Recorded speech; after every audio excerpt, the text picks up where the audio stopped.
Hi everybody, my name is Karen Fabian and I'm the founder of Bare Bones Yoga, and I wanted to do a short video today breaking down some of the anatomy of high to low push-up in the context of Sun Salutation B. Now, at the very start of this video, I'm going to direct you actually to another platform, my Instagram, because all this week on Instagram I am doing a breakdown video by video series of all the components of Sun Salutation B. So after you watch this video here, if you're intrigued to dive in a little bit deeper, I want you to go over to my Instagram profile, Bare Bones Yoga, and there you will see all this week a series of videos breaking down every single piece of Sun B in terms of the poses. And within each pose, we're going to take a look at, on those videos, the anatomy and the cues you can give. So here today, what I'm going to do is give you an overall synopsis of what will be covered. Now, let me start out by saying why I chose Sun Salutation B to focus on. The reason I picked it is because it's something we do a lot, something we offer students, we teach a lot. And when we do something more frequently, it just stands to reason that we better know how to cue it correctly to decrease the risk to our students. A pose they do every once in a while versus a dynamic movement they do in just about every class is going to have inherently more risk associated with it. So if we want to decrease the risk for our students, it's up to us to learn the anatomy with that associated movement and learn how to cue it in understandable ways. So let's take a look at the movement of high to low push-up. So if I come down here onto the mat, and Sun Salutation B, so in Sun Salutation B.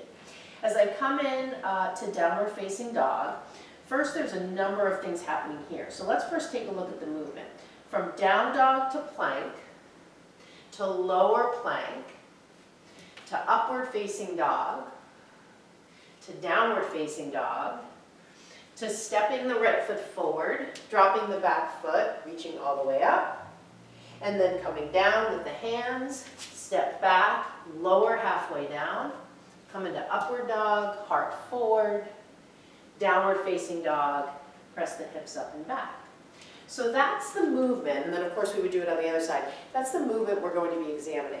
Now, one overarching thing I want you to consider is that for much of that movement, we're prone, meaning the palms face down.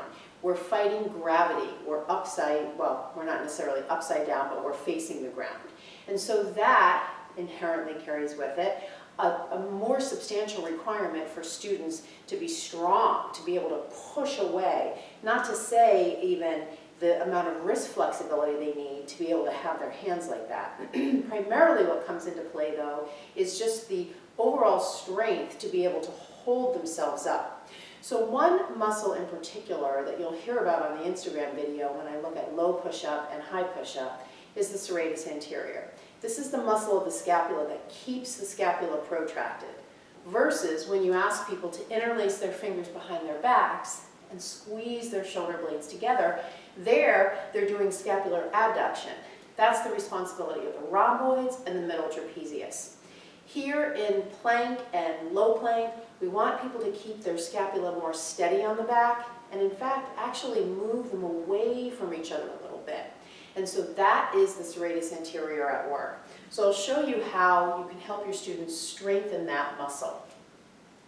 Have them come onto their hands in plank and do these little plank push-ups where you have them come into a little bit of a cat pose. And you'll see as I do it, the scapula move apart. And that's, of course, the opposite of the scapula drawing together. And that's oftentimes what you see when people move from high to low push-up. They do this movement where they sort of collapse towards the ground. Their scapula cave in towards one another. That's the, in a way, the contribution of the rhomboids and the middle traps in a way we don't want to be using them, versus the serratus, which keeps them steady on the back and in fact moves them away from the spine a little bit. So, as I said, this muscle tends to be weak in people. Doing serratus push-ups will help. The other thing to keep in mind for plank and low plank and downward dog is we want people to have a little bit of external rotation. So remember, the rotational movements occur in the transverse plane, which divides the body into a top and a bottom. So they're, in terms of the shoulders and the hips, they're your external rotation and your internal rotation.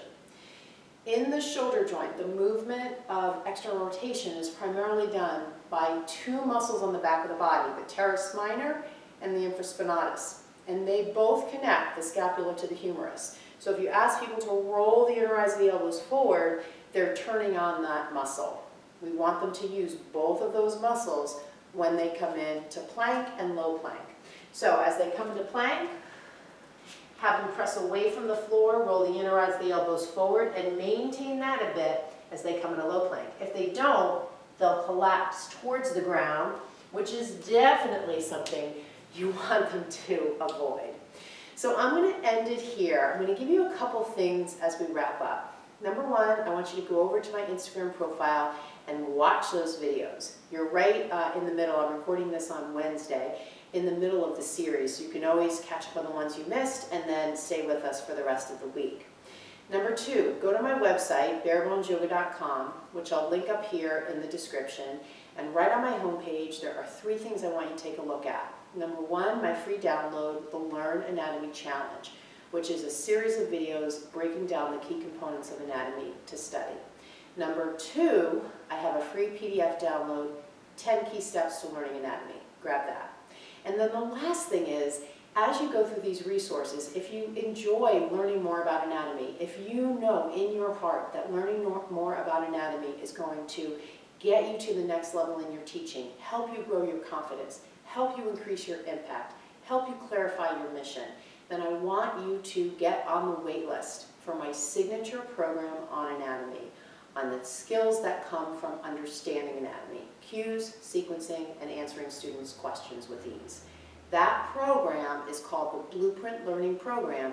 You'll see the waitlist link right on my homepage. Just click it, and I'll get in touch with you and tell you more about the program and how you can enroll when I open general enrollment. So I hope you've enjoyed this video. I so appreciate you watching. If you're a yoga teacher, stay connected, like this video, subscribe to my channel. There'll be a lot more coming at you just like this. Have a wonderful day. Namaste.